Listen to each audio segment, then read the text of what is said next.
Profil biodata Shanice Margareta dan keturunan, pemeran Naila di sinetron Naluri Hati SCTV.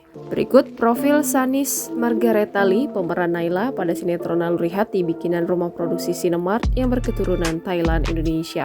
Aktor Shanice Margareta yang lahir di Manado 1 November 1996 bernama lengkap Shanice Margareta Pranoto. Tak hanya itu, dia mempunyai nama panggung Shanice Margareta Lee. Gadis campuran Indonesia Thailand ini memulai karirnya di dunia hiburan ketika terpilih sebagai top girl dalam ajang The Face Shop Indonesia. Dia juga pernah mengikuti kompetisi gadis sampul di tahun 2014. Sebelum menekuni dunia akting melalui berbagai judul FTV yang diperankannya, karirnya semakin naik daun hingga pernah jadi lawan main Arya Saloka, Eza Gionino, dan Hardy Fadilah. Beberapa judul FTV yang dibintanginya termasuk Tak Semudah Itu Pak Bos di tahun 2019, Comeback Sang Mantan di tahun 2020, Dari Mantan Berakhir Jadi Manten di tahun 2020, hingga Demi Oppa Ganteng dari Korea di tahun 2021. Karirnya pun terus melambung saat dia membintangi film Persahabatan Bagai Kepompong tahun 2021. Kini, Shanice mendapat peran utama pada sinetron Naluri Hati sebagai Naila. Shanice sendiri jago dalam olahraga tinju atau American Boxing.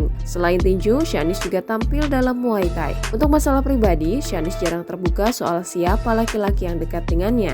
Di Instagram, dia telah memiliki 206.000 pengikut dan sering membagikan potret traveling, momen saat syuting, hingga pemotretan. Jangan lupa subscribe, share, komen, dan like ya!